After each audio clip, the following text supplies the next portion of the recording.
Professora Rosimeire Salles é a nossa convidada essa noite. Professora Rosimeire Salles, boa noite. Como vai, professora? Tudo bem? Boa noite, Luiz. Muito bem. Obrigada pelo convite. Nós que agradecemos, professora Rosimeire Salles. Eduardo Zag, tudo bem? Como vai? Boa noite. Boa noite, Luiz. Boa noite a todos os ouvintes da Super Rádio Tupi. Professora Alessandra Nascimento, tudo bem, professora? Boa noite. Tudo bem, Luiz. Boa noite a todos. Muito bem. Então vamos para a pauta, que eu acho uma tremenda pauta. Essa pauta você gostou, né, Luiz? Sim, sim. Sim, porque eu sou pesquisador, além da Conscienciologia, também da política. Uhum. Portanto, eu acho que a professora Rosimeire Salles vai colaborar muito com essa abordagem, no momento em que hoje os conceitos de direita e esquerda, de extrema esquerda e também riscos de extrema direita, ele é um tema que não é só do Brasil, é no mundo inteiro. Uhum. É no mundo inteiro. Portanto, nós vamos aproveitar bem aqui a experiência da professora Rosimeire Salles. Professora, como foi a sua experiência na política, para a gente abrir o painel? Pois é, Luiz. Na minha época de militância política, a gente ainda tinha bem definido, sabe, direita e esquerda. E, assim, na verdade, eu comecei a militância através do movimento estudantil, na faculdade e tudo mais, né? E aí a tendência é esse envolvimento ideológico que acontece principalmente nessa fase da juventude, né? Onde há uma certa sedução, no sentido de que o jovem ele tem essa tendência de buscar mudanças, né, e tudo mais. E aí o que acontece é que a gente acaba adentrando, né, nesse universo aí da política como uma opção para poder ajudar, quem sabe, mudar as condições da sociedade e tudo mais. Então, na verdade, a minha entrada na militância política foi mais ou menos por esse viés, né? Então, através do movimento estudantil, a tendência é o quê? A gente, assim, no meu caso, né? Vou falar muito assim de mim, porque tá baseado muito na minha experiência mesmo, né? Então, assim, a partir do conhecimento de pessoas ligadas aos partidos de esquerda, na época, né? A gente, então, começou a engajar mais na militância político-partidária, e aí a tendência foi entrar nos movimentos sindicais, movimentos populares, defesa dos direitos humanos. Então, assim, toda essa gama de organizações sociais, comunitárias, associativas, né, que tinha uma fundamentação ideológica, no caso, mais socialista. Então, a minha tendência foi ir para esse lado, né, justamente por quê? Porque eu pensava que era uma maneira de mudar o mundo, era uma maneira de realmente fazer com que a sociedade fosse mais justa, as pessoas sofressem menos, as pessoas passassem por menos dificuldades. Então seria um caminho, né, onde a gente estava buscando uma condição melhor para a humanidade. Então, assim, isso foi o que me moveu a entrar na militância política. E aí, militância política significa mesmo uma doação de vida, sabe? É uma segunda família, são amigos, são reuniões, são comícios, são mobilizações, são passeatas, são atividades relacionadas aos movimentos sindicais, então é greve, é tudo que está relacionado assim, aos movimentos sociais. Eu tinha uma participação. Então, fui funcionária do PT, funcionária mesmo, não só militante. Comecei na militância, depois entrei como funcionária. Fui funcionária de sindicato, de associação, funcionária que eu digo com vínculo empregatício mesmo, carteira assinada, tudo mais, porque eu precisava trabalhar para poder estudar. Então, o meu vínculo com a militância ele foi muito, muito profundo, no sentido de que eu realmente me identificava com aquele mundo e ali eu tinha o meu ganha-pão também, mas aquilo era um nível de satisfação íntima muito grande, porque eu estava ganhando para poder me dedicar a uma vida que realmente era o que eu queria, né? Que eu achava que ali eu estava ajudando a mudar a sociedade. Então, toda a minha juventude eu passei envolvida com, digamos, com esse mundo, né? Assim, a parte de mobilizações e tudo mais. E além do PT, militou em outro partido também? Eu comecei no PT, fiquei vários anos no PT. Na verdade, eu fiquei uma década mais ou menos na militância, né? E depois, assim, o que foi acontecendo? Como eu era funcionária e eu via algumas coisas que aconteciam em termos de direção do partido, eu fui meio que decepcionando, né? Porque eu via um discurso de uma maneira e eu via que a prática era bem diferente. Então, isso me fez aliar com uma turma que era mais esquerda do que o PT. Na época a gente chamava de convergência socialista, que era uma ala, era uma corrente, né? O PT, com várias correntes internas, né? Era uma corrente dentro do PT.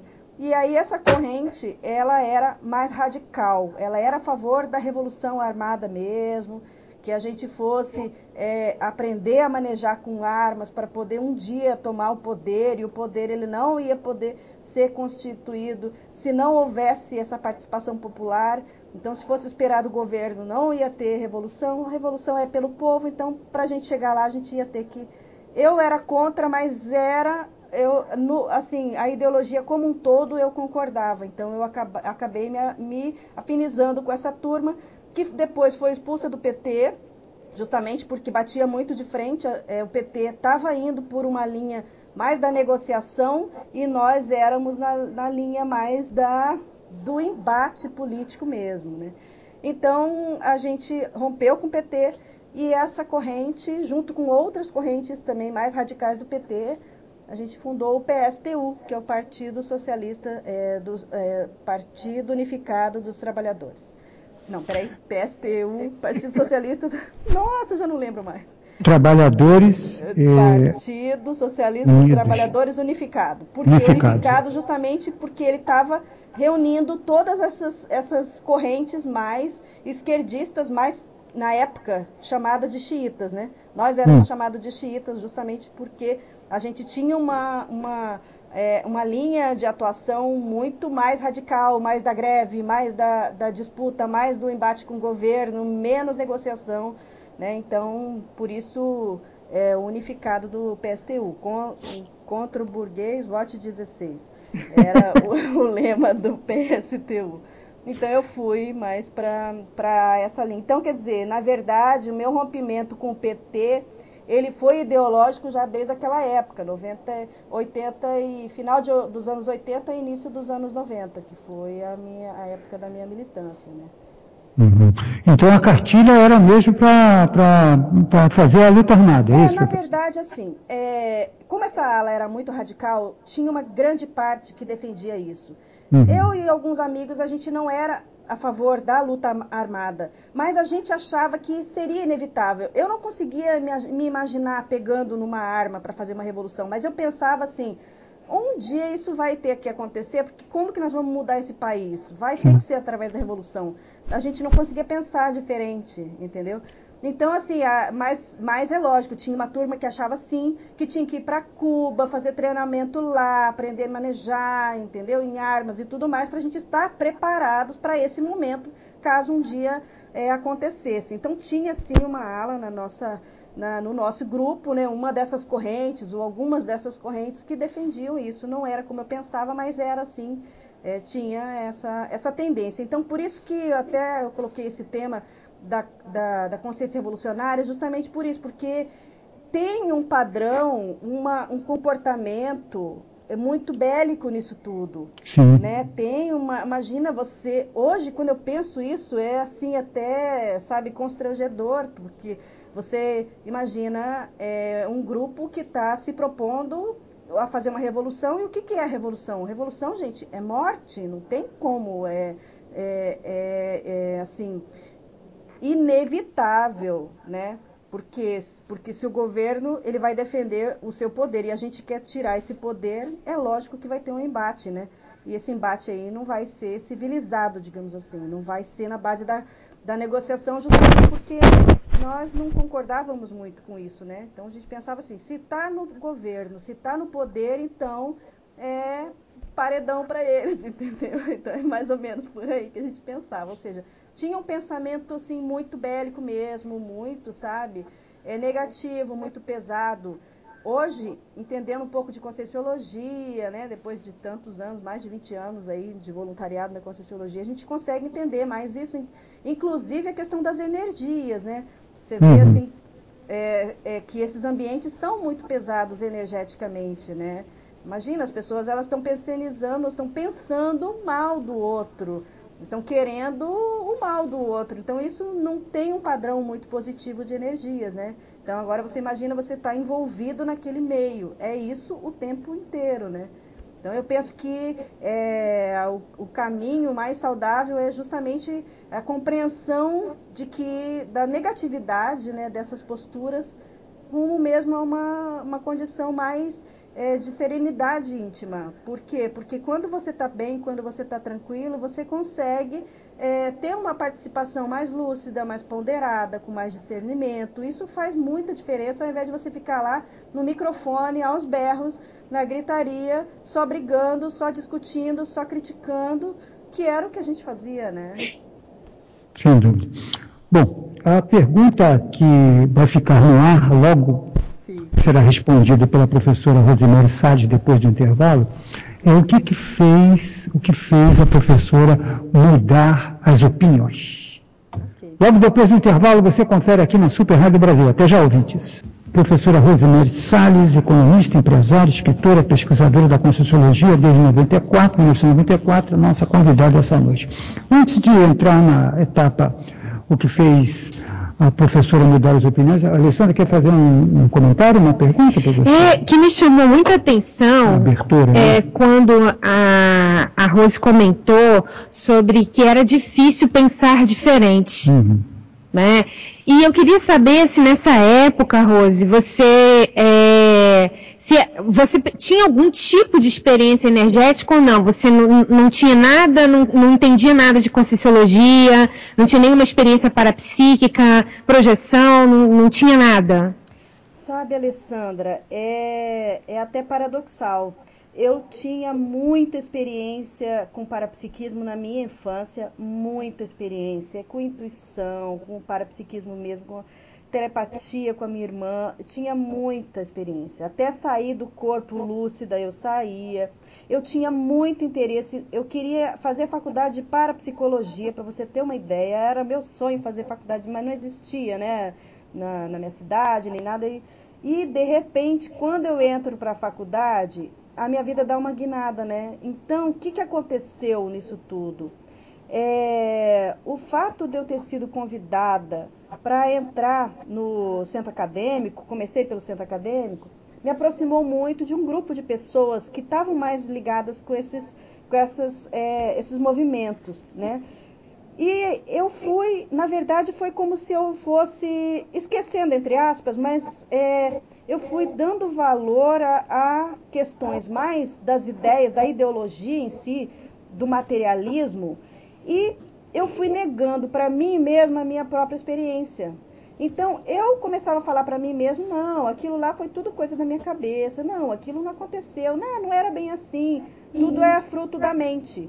Por quê? Porque é como se houvesse uma formatação na minha cabeça, no sentido do materialismo. Nós nascemos, nós temos então que buscar nessa vida a melhor condição de vida para as pessoas, porque a gente vai nascer e morrer. Então, se nasceu, a vida do nascimento à morte, então a gente tem que fazer tudo que a gente puder hoje, nessa vida. E aí toda a perspectiva de multidimensionalidade, ou seja, de existir várias dimensões, de existir as energias, de existir o parapsiquismo, tudo isso era, assim, para nós considerado ópio do povo, sabe?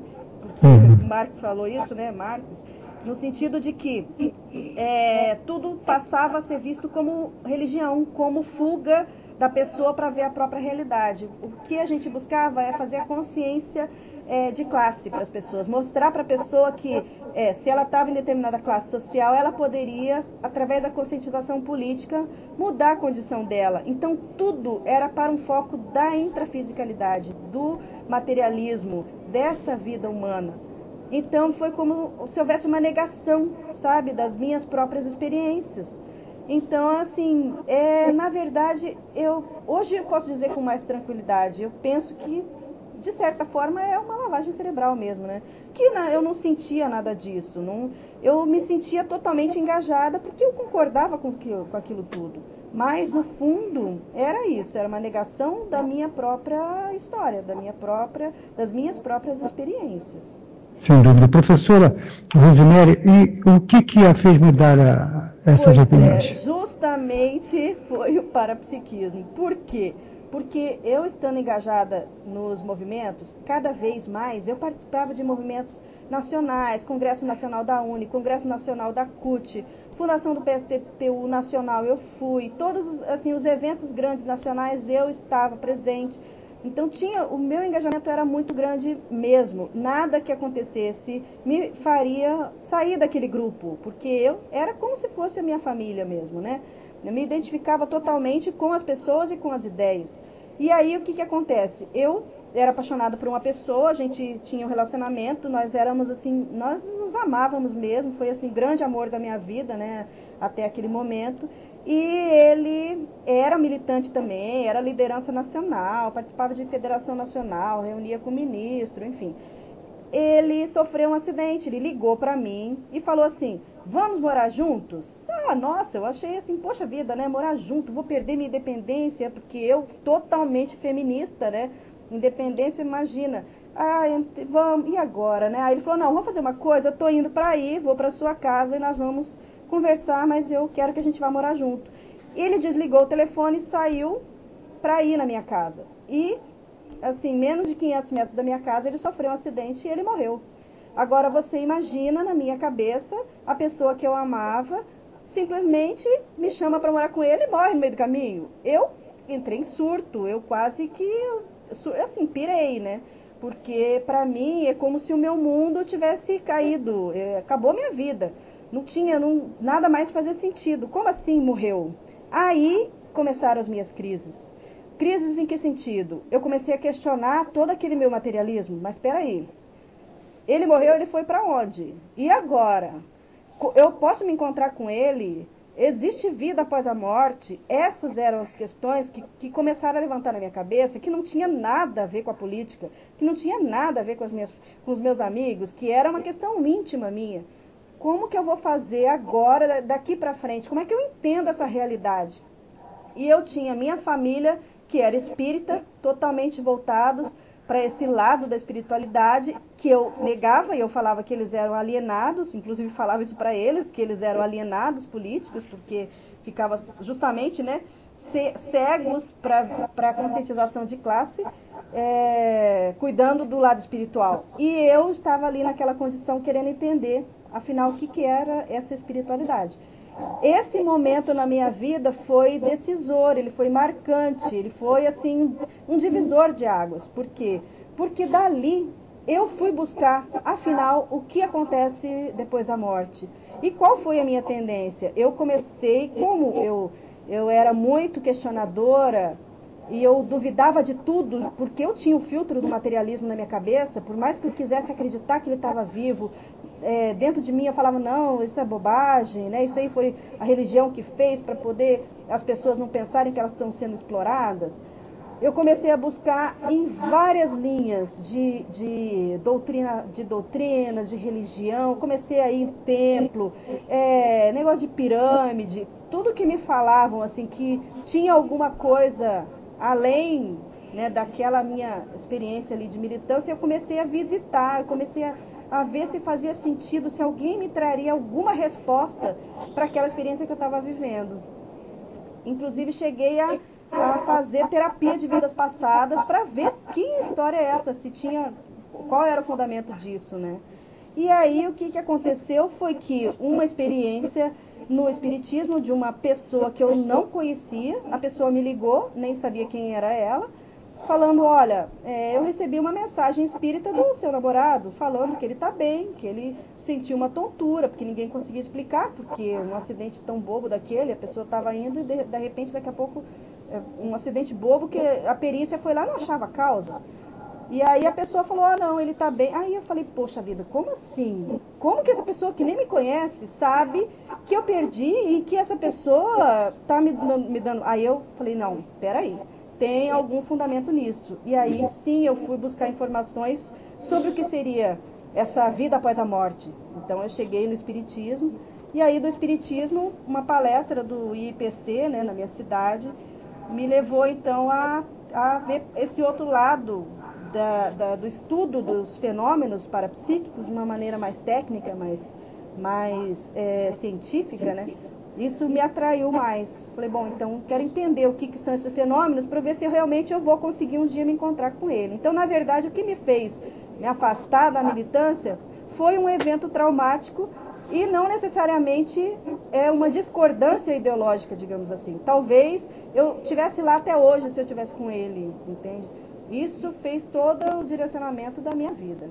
E a partir desse evento, que é um evento traumático, como você já comentou, Rosina, foi, de fato, você rompe com a militância e com a ideologia? Então, aí num primeiro momento, eu me afastei, não por discordância, mas porque o fato de eu me encontrar com os meus amigos me fazia lembrar dele e me fazia chorar. Então eu ia para uma manifestação qualquer, uma passeata qualquer atividade de militância, eu encontrava com os meus amigos e eu começava a chorar. Por quê? Porque eu estava lá e estava sem ele, porque ele estava em todas, estava no palanque sempre, né? Então aquilo para mim, aí eu me afastei por causa disso. Isso me fez desconectar energeticamente do grupo. Então, assim, por um tempo, eu fiquei me dedicando a entender essa história de vida após a morte, e enquanto o pessoal continuava com a vida deles lá. Mas eu ainda, dentro de mim, eu achava assim, tudo bem, eu vou entender o que aconteceu com ele, vou tentar me encontrar com ele, né? Quero que ele me espere, sabe? Tinha todo esse romantismo, mas eu continuo achando que a gente pode mudar a sociedade. Só que essa distância com o grupo me fez participar de outros grupos, que no caso, o grupo do IPC, no voluntariado e tudo, eu comecei a conhecer pessoas diferentes, estavam muito preocupadas em dominar as energias, entender mais o próprio parapsiquismo. Eu fui me aproximando mais desse grupo. E quando eu já estava um pouquinho melhor emocionalmente, que eu fui me encontrar com os meus amigos numa noite lá, aí eu senti a diferença tão grande da energia, principalmente, e das conversas, dos papos, das ideias. E aí eu fui vendo que realmente estava havendo, sim, um distanciamento não só físico, mas também ideológico. Por quê? Porque aí eu fui... com os meus estudos, eu fui entrando numa outra realidade de entender a mim mesma, o meu papel, e de tentar me melhorar intimamente. E eu, nessas reuniões, o que eu via? Eu via apenas revoltas, indignações e posturas arraigadas de ira, de vamos lá, vamos contra o governo, vamos contra o patrão, sabe? Então, assim, um embate muito grande, uma preocupação muito grande de poder, assim, estar sempre batendo de frente, porque se é explorado, então vamos unir os explorados para a gente poder mudar aí essa realidade. Então, eu isso me fez tomar a decisão de sair. Então, quando eu mandei a minha carta de desligamento da minha desfiliação do PSTU, para a pessoa, inclusive, que eu levei para entrar no PSTU, aquilo para mim era assim, não, agora chega. Só que era uma decisão íntima de romper com tudo isso, mas o que eu fui analisando em mim mesma é que não adiantava só eu romper e ter saído do partido. Eu tinha que mudar intimamente tudo que eu pensava, a maneira como eu pensava, porque eu estava vendo que a vida não era só do nascimento até a morte. Então não adiantava eu ficar me preocupando em fazer justiça social hoje se eu não sei qual foi a repercussão, as consequências dos atos dessas pessoas ao longo das suas várias vidas. O que as fez chegar e estar numa condição hoje de miséria, por exemplo. Não estou justificando que todo mundo tem que sofrer porque fez mal, não é isso. Mas é assim, eu não tinha uma visão multidimensional e multiexistencial de todos para poder dizer se aquilo era o melhor ou se aquilo é o pior. Na hora de eu chegar na casa da pessoa e falar assim, olha, você está sendo explorado, vamos lá, vamos, né, nos unir aqui numa associação, numa comunidade e vamos lutar.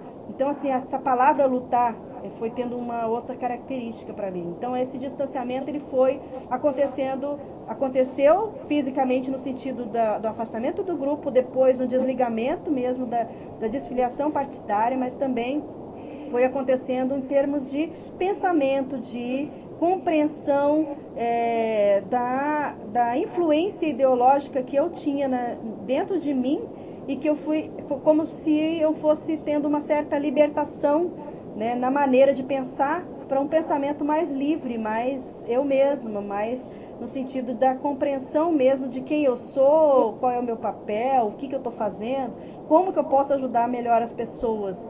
Né? Então é como se uma certa, posso até dizer, deslavagem cerebral, não sei se seria isso, mas é como se houvesse, então, uma desformatação de uma maneira coletiva de pensar para uma maneira mais íntima, minha, individual de pensar. Perfeito. Está claro. Então, professora Rosemary Salles, daqui a pouquinho voltaremos a falar com a professora, direto de Foz do Iguaçu, logo depois do intervalo aqui na Rádio Tupi. Até já, ouvintes. E a sequência do painel, essa noite de consciência revolucionária, a pacificação íntima. Nossa convidada é a professora Rosemary Salles, economista, empresária, escritora e pesquisadora da Conscienciologia desde 1994 e autora do livro Consciência em Revolução. Eduardo Ezag, aqui no Rio de Janeiro, uma pergunta para a professora Rosemary Salles, Eduardo. Boa noite, Rosemary. Então, aproveitando a sua visão agora desse momento, como você vê o momento político brasileiro hoje? Pois o que eu penso é o seguinte, se eu tivesse naquela época, eu penso que eu estaria muito decepcionada, porque eu vivi os bastidores de uma história que quem está de fora ou quem está na imprensa relata de uma maneira bem diferente. Então, eu penso que existe também um filtro, mas, por outro lado, essa transparência de tudo que está debaixo do tapete faz com que a gente também entenda que além de muito delicada a situação como um todo, né, a gente vê assim que às vezes a teoria é muito diferente da prática, né? Então eu vejo assim, eu entendo algumas atitudes de alguns militantes do PT. Eu não acho, igual algumas pessoas falam, mas eles mudaram tanto, eram da negociação e agora eles estão tão radicais. Eu não vejo essa mudança, eu vejo que eles sempre foram assim, porque era como eu era. Às vezes eu vejo um debate, eu vejo uma dessas comissões e eu vejo as pessoas do PT falando com tanta indignação, né, com tanta, parece que tem uma raiva contida, uma indignação, eu não sei, e eu vejo assim que isso para mim é muito familiar, porque é como nós éramos. Então não é novidade para mim ver a postura dos militantes do PT, porque era como a gente era na época. Então eu entendo como é a formulação do pensamento deles. Eu entendo que para eles existe, sabe, olha, para chegar no fim não importa quais são os meios. Eu entendo por quê? Porque eu já pensei igual a eles. Então existe da minha parte uma compreensão do pensamento que passa pela cabeça deles. Isso não quer dizer que eu concorde com eles, não é isso. Mas no sentido de que eu não julgo, porque eu já estive na mesma condição. Eu não vou atirar pedra, porque eu já estive na mesma condição, eu já pensei igual. Então eu não me sinto nem no direito de ficar jogando pedra em ninguém. Agora, eu vejo tudo que está de errado, eu consigo hoje entender, ter um ponto de vista bem crítico de tudo que está acontecendo. Não concordo com nada do que está acontecendo, não acho que a saída para a mudança do país ocorreria dessa maneira, né? Mesmo se tudo tivesse ainda acobertado, eu não concordo com nada disso, mas eu consigo hoje entender os motivos, entender não é os motivos, mas a maneira de raciocinar dessas pessoas, porque eu raciocinava igual, eu pensava igual. Então, tem esse lado que eu entendo, mas eu vejo que a gente não pode mais, a sociedade não pode mais aceitar determinadas situações, digamos, anticosmoéticas, que vai contra um mínimo de ética, né, que se exige de um cidadão.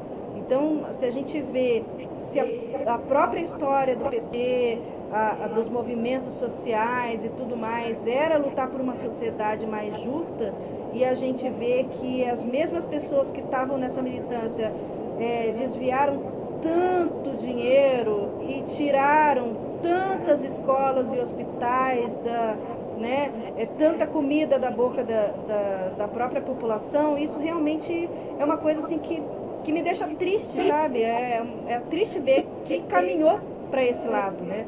Então, a minha posição é essa, sabe? Agora, por outro lado, eu não me sinto no sentido assim de ter revoltas, indignações e de vamos lá, tira o PT, fora o PT. Eu não consigo mais, porque a minha maneira de entender, de compreender é diferente. Então eu não acho que ajuda esse tipo de posicionamento. Eu acho que sim, uma postura crítica, não concordar é uma coisa, mas você ter esse pensamento arraigado, de tanto sentimento de ódio, de revolta, eu não acho que isso ajuda, nem energeticamente, nem a eles, nem a gente mesmo. Então eu acho que a organização popular, ela é importante, as pessoas elas têm sim que lutar que eu digo se organizar e fazer valer os seus direitos, mas a questão que eu vejo é a forma de se fazer isso. Então eu não consigo mais me imaginar com as mesmas atitudes. Eu acho que o que mudou foi justamente o tema, né, que eu propus aqui, que é essa mentalidade de revolucionária para uma mentalidade mais pacífica. Vamos fazer uma mudança, vamos propor uma mudança, sim, mas de uma maneira pacífica, ordeira, diplomática, né, na base do diálogo e, lógico, né, sanando todas as injustiças e toda a corrupção e tudo mais, né? É lógico, a justiça está aí para isso. Então eu acho que a justiça tem que fazer valer, sim. Nós temos que cada vez ter mais transparência em todas as instâncias, executivo, judiciário, legislativo. Eu acho que nós estamos caminhando cada vez mais para isso. A sociedade está cada vez mais lúcida, mais percebendo, não aceitando determinadas atitudes, né, antiéticas. E eu acho que a gente está caminhando, sim, mas eu penso que tem aquela fase da turbulência, né, da tempestade, até chegar a bonança. Então eu penso que a gente está numa fase de tempestade, vai levar um tempo ainda. Eu acho que ainda tem muita poeira para levantar, muito podre, sabe, para a gente ter ciência que a gente desconhece ainda. Mas eu penso que a gente vai conseguir superar isso e as coisas vão caminhar para uma pacificação maior. Pelo menos eu espero. Sem dúvida. Vamos para mais um intervalo, já a sequência do painel Tupi. Até já, ouvintes. Temos um comentário, nós estamos falando aqui da experiência da professora Rosemary Salles, aí o comentário ali, que ela faz uma abordagem da visão socialista do processo, que ela enfrentou, e da experiência dela. Temos para comentar que a direita também precisa fazer diversas revisões, né, na questão da acumulação e também desse processo que a professora bem comentou, que é a tese de Maquiavel, que os fins justificam os meios, também é muito usado pela direita. Na verdade, nós precisamos de uma outra revolução, né, mais universalista, mais definitiva, baseada na cosmoética, principalmente, e é isso que o mundo vai avançar nessa direção, afetando toda a vida intrafísica e politicamente também, não há dúvida quanto a isso. Um novo modelo está em marcha. Professora Rosemary, então, a professora vê que esse momento é propício para algumas mudanças, é isso, professora? Que o Brasil passa? Eu penso que sim, né, Luiz? Só para, voltando um pouquinho, eu concordo com você. Eu acho que vale para todos, né? Direita, esquerda, para tudo mais. Sim, sim. Acho que honestidade é o mínimo que a gente pode esperar, né? Mas eu penso que sim, eu acho que todos os economistas, os analistas políticos fazem essa mesma avaliação, né? A gente está num momento de grande mudança. E eu vejo como positivo, apesar de a gente assim, já nem se assustar mais com tanta corrupção, com tanta desonestidade.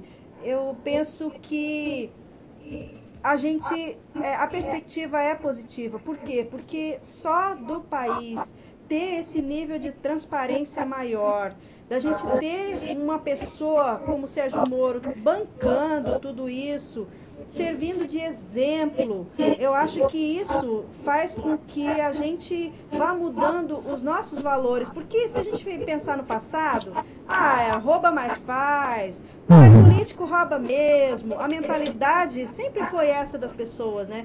Hoje não, hoje tem uma conscientização maior no sentido assim das pessoas, elas querem ver os resultados sim. Olha, as pessoas não se conformam, sabe, de ver tanta desonestidade, né? Então eu penso que a justiça, o lado judiciário ajuda muito nesse sentido, porque na hora que levanta, né, todas os indícios, todas as provas irrefutáveis, né? E aí não tem mais saída, olha, vamos lá, não tem jeito, é prisão mesmo, vamos, né, fazer a justiça prevalecer. Isso faz com que a gente tenha uma certa segurança de que não vai ser mais como era antes, né? A impunidade prevalecendo só porque a pessoa tem uma influência política, tem um cargo e ela compra todo mundo. Hoje, isso sim acontece, tá? E cada vez a gente descobre que cada vez a gente vê coisas mais feias, mas nós estamos vendo, antes a gente não via. Então esse movimento de transparência eu penso que é muito importante, e a tendência eu acho chegar num ponto em que isso não vai ser mais tolerado pela população, pelos como que eu vou dizer, pelos juízes, e a gente vai conseguir, eu penso, passar por essa fase, sabe, negra da história, a gente pode até dizer, né, porque realmente a gente está passando por uma fase muito difícil. E a tendência, eu penso, mas eu acho que ainda vai levar muito tempo, não acho que vai ser de uma hora para outra, não. A gente vê assim, sabe, não só a nível nacional, mas aqui em Foz do Iguaçu a gente vê a nível municipal, a gente vê a nível estadual. Então, assim, tem muita coisa que ainda acontece de corrupção e de impunidade. Mas eu penso que isso ajuda no sentido de a gente fazer essa varredura, né? E ir mudando aos poucos os valores das pessoas, os valores de quem está definindo a ordem do país, nos governos e tudo mais. Então eu penso que eu tenho uma visão otimista, sabe? Eu acho que isso é uma mudança, mas eu penso que para melhor. Perfeito. Professora, nós estamos quase encerrando o painel, mas eu tenho duas perguntas aqui que eu queria que a professora comentasse agora, já olhando para o tempo, né, que nós não temos como fugir. Professora, nós estamos vivendo uma época de polarização. O debate está muito intenso, especialmente nas redes sociais. Como continuar participando, que é sempre desejável a participação da sociedade, mas sem, entretanto, carregar muito nas tintas na briga, hein, professora? Pois é, sabe, isso é muito sério, Luiz, eu vejo. Nós temos um conceito na Conscienciologia, que é o PENSENE, pensamento, sentimento e energia. O que nós pensamos, nós sentimos e nós emanamos a nossa energia. E quando você tem um padrão de pensamento mais negativo, você atrai energias mais negativas, você atrai consciências extrafísicas mais negativas. Então eu penso que tudo depende de como a pessoa pensa, como ela penseniza. Porque quando você vai participar de por exemplo, né, nesses movimentos todos aí que aconteceram e que eu acho que ainda vão acontecer, as pessoas irem para as ruas e tudo mais, eu não acho isso negativo, eu acho até saudável, mas o que eu penso o que vale é o que a pessoa está pensando, são as suas intenções, são os seus sentimentos. Então, se a pessoa ela vai para lá com aquela indignação e de querer acabar com o PT e tirar todo mundo do poder e vamos lá. Esse tipo de sentimento é que eu acho que não ajuda. Eu acho que, assim, ter uma participação política é estar presente, é marcar, sim, né, a sua assinatura lá, você marcar, deixar a sua presença registrada. Mas quando você se volta muito para o lado emocional negativo, a tendência é você não raciocinar muito. E aí você é engolido pelas outras pessoas. Então é nesse momento que há a violência, é nesse momento que há todo o belicismo predominando.